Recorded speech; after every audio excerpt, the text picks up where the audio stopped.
To find out which child in the class was the CEO's daughter, the teacher intentionally asked the children to draw their family vehicles. She believed that the CEO's family would have the most expensive car in the class. After learning about his daughter's homework, the entire household sprang into action. Not only did they roll out dozens of luxury cars worth millions for the girl to draw, even the grandmother wanted the butler to bring the helicopter over. If the CEO hadn't stopped her, the house might have been overcrowded. But among all the luxury cars, the girl didn't pick a single one. She only had her eyes on a bicycle parked in the distance. The next day, the girl brought her finished drawing to school. The grandmother, worried her granddaughter would be bullied, suggested her daughter-in-law give the teacher a gift. However, her daughter-in-law refused, believing that the child shouldn't be spoiled like that. Meanwhile, after collecting the students' drawings, the teacher, hoping to connect with the CEO and join the upper class, picked out a drawing of a Ferrari, assuming that the student who drew the Ferrari was the CEO's daughter. She didn't notice the drawing that had fallen to the ground. She quickly found the girl with the Ferrari drawing. Seeing that the girl was dressed in designer brands, the teacher became more certain this was the CEO's daughter. She praised her drawing as the best in the class. To get closer, the teacher even let the girl sit in the front row. Little did she know, this girl's family didn't own any luxury cars. At that moment,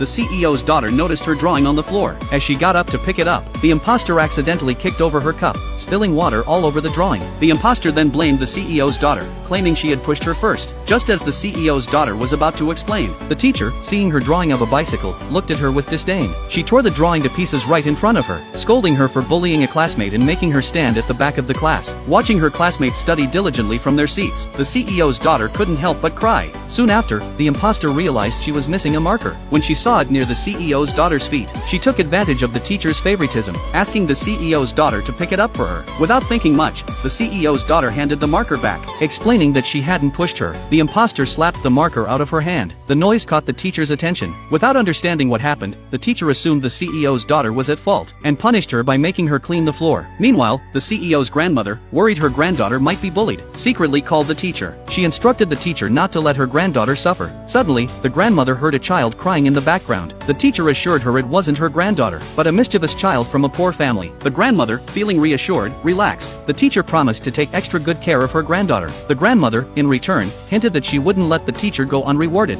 This delighted the teacher, as it was exactly what she wanted. Soon after, the principal called the teacher out of class, learning she'd identified the CEO's daughter. The principal instructed her to prepare a demonstration class, stating that the CEO would be visiting tomorrow to observe. Hoping she'd be impressed enough to invest in the school, the teacher confidently promised to make it happen. Later, during snack time, the teacher handed out small snacks to all the children, except for the imposter, who received a special cake prepared by the teacher. The CEO's daughter watched enviously. When she eagerly awaited her own snack, the teacher turned away without giving her one. She held onto the teacher, asking why she didn't receive a snack. The teacher replied that she didn't deserve a snack because she was a bad kid who bullied others.